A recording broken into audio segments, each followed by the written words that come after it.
Dalam perkembangan aspirasi masyarakat terkait dengan penolakan RUU HIP tersebut, kemudian oleh pemerintah menilai itu tidak menjadi urgen, sehingga oleh pemerintah telah memberikan pernyataan resmi bahwa sementara itu tidak dilanjutkan.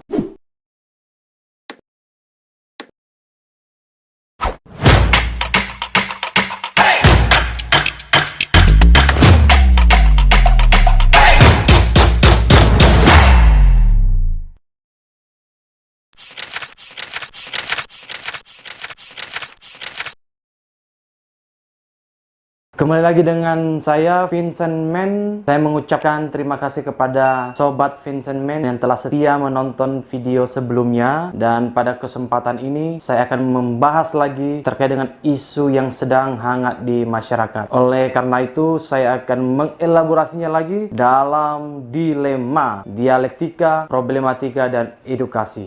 Terkait dengan isu yang lagi hangat, yaitu mengenai RUU HIP, RUU Haluan Ideologi Pancasila. RUU ini menjadi menarik karena banyak kalangan masyarakat menolak beberapa isi dari RUU HIP tersebut. Yang kita tahu sendiri, yang mengusulkan RUU HIP itu adalah DPR. Kemudian dalam prosesnya oleh pemerintah, karena banyak aspirasi dari masyarakat, kemudian pihak pemerintah tidak mau melanjutkan pembahasan terkait dengan RUU HIP tersebut. Nah, ini menarik, dan dalam hal ini saya akan membahas dua hal. Pertama, mengenai proses penyampaian aspirasi atau penolakan terhadap RUU HIP tersebut, dan kedua mengenai relevansi melengsarkan atau mengimpeachment Presiden Jokowi terkait dengan RUU HIP tersebut. Yang pertama, mengenai penolakan aspirasi ini, saya pikir dengan atmosfer demokrasi kita yang sangat terbuka, itu memberikan ruang kepada masyarakat untuk menilai, menafsirkan, dan bahkan mengawasi fungsi dari pemerintah maupun fungsi dari DPR. Nah, ini terbukti dengan adanya penolakan yang luar biasa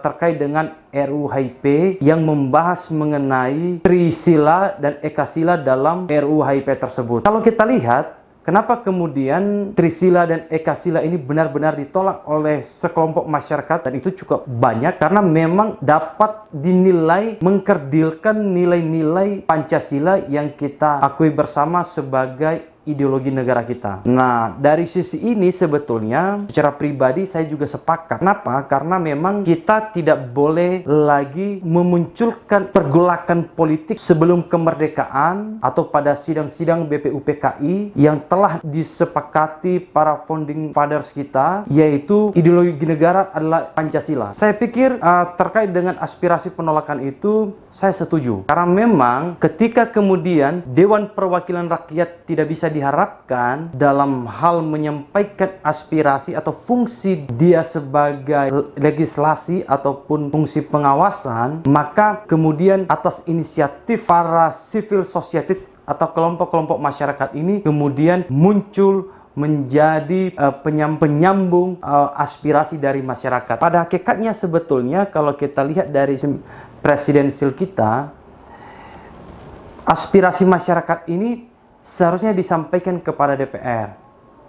Dan sebelum sampai di DPR, itu masyarakat menyampaikan kepada lembaga-lembaga swadaya masyarakat seperti LSM ataupun ormas-ormas yang ada di masyarakat. Kemudian oleh ormas ini menyampaikan aspirasi masyarakat ini kepada DPR. Di DPR sana terjadilah yang namanya konfigurasi politik. Di situ akan terjadi bargaining politik terkait dengan kepentingan nasional dan kepentingan masyarakat banyak. Nah, terkait dengan RUU HIP, kita tahu sendiri bahwa yang mengusulkan RUU HIP ini adalah DPR. Ini kita harus tahu dulu bahwa DPR mempunyai kewenangan atau hak untuk mengusulkan rancangan undang-undang, dan juga pemerintah mempunyai hak yang sama untuk mengusulkan rancangan undang-undang. Nah, dalam hal ini yang mengusulkan RUU HIP adalah DPR. Nah, dalam perkembangan aspirasi masyarakat terkait dengan penolakan RUU HIP tersebut, kemudian oleh pemerintah menilai itu tidak menjadi urgen, sehingga oleh pemerintah telah memberikan pernyataan resmi bahwa sementara itu tidak dilanjutkan. Saya pikir itu saya sependapat supaya gejolak-gejolak di dalam masyarakat terkait dengan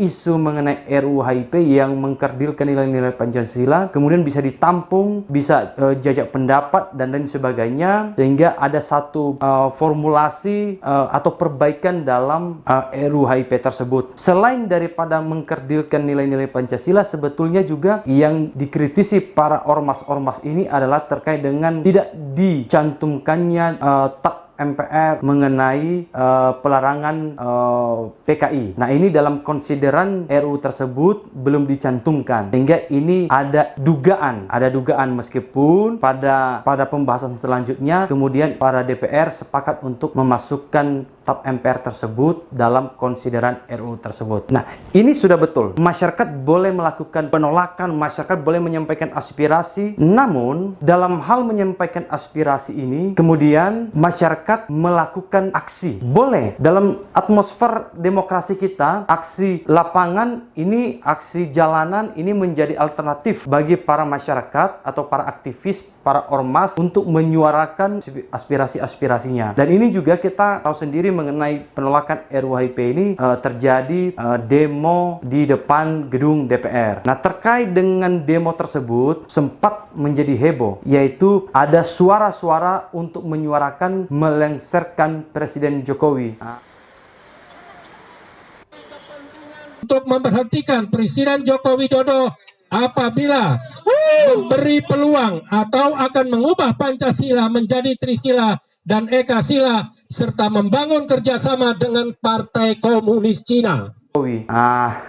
Ini juga sebetulnya menjadi pertanyaan. Apa relevansinya lengsernya Jokowi dengan RUU HIP? Kalau kita lihat dari relevansinya sebetulnya tidak ada sama sekali. Nah, ini saya juga tidak setuju. Kenapa saya tidak setuju? Karena dalam hal mengimpeachment presiden itu sudah ada ketentuan dalam Undang-Undang Dasar Negara Kesatuan Republik Indonesia. Dalam pasal 7A, saya akan membacakan kepada kita semua, menyebutkan di sana bahwa presiden dan wakil presiden dapat diberhentikan dalam masa jabatan oleh Majelis Permusyawaratan Rakyat atas usulan Dewan Perwakilan Rakyat, baik apabila terbukti telah melakukan pelanggaran hukum berupa pengkhianatan terhadap negara, korupsi, penyuapan, tindak pidana berat lainnya, atau perbuatan tercela, maupun apabila terbukti tidak lagi memenuhi syarat sebagai presiden dan atau wakil presiden. Dalam pasal 7A ini ada 3 syarat untuk memberhentikan presiden atau wakil presiden pada masa jabatan,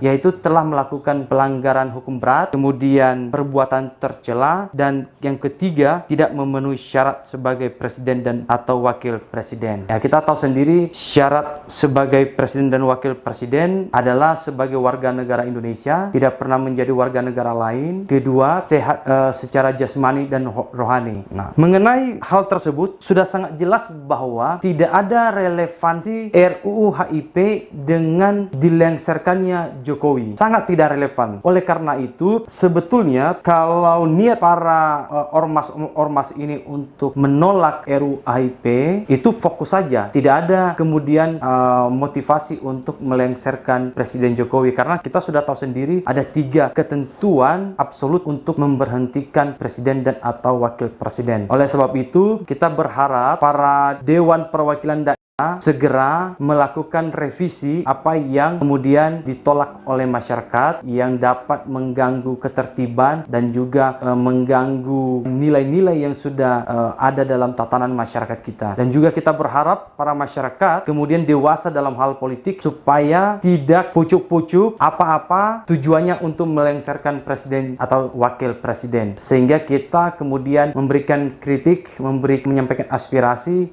dengan logis dan dapat dipertanggungjawabkan. Oke, teman-teman, nantikan video-video saya berikutnya, opini-opini saya, dan saya berharap untuk kemajuan kita bersama, bukan hanya saya. Silakan teman-teman like, komen, dan subscribe, dan juga jangan lupa untuk komentarnya supaya kita bisa sharing bersama dan bermanfaat diskusi ini.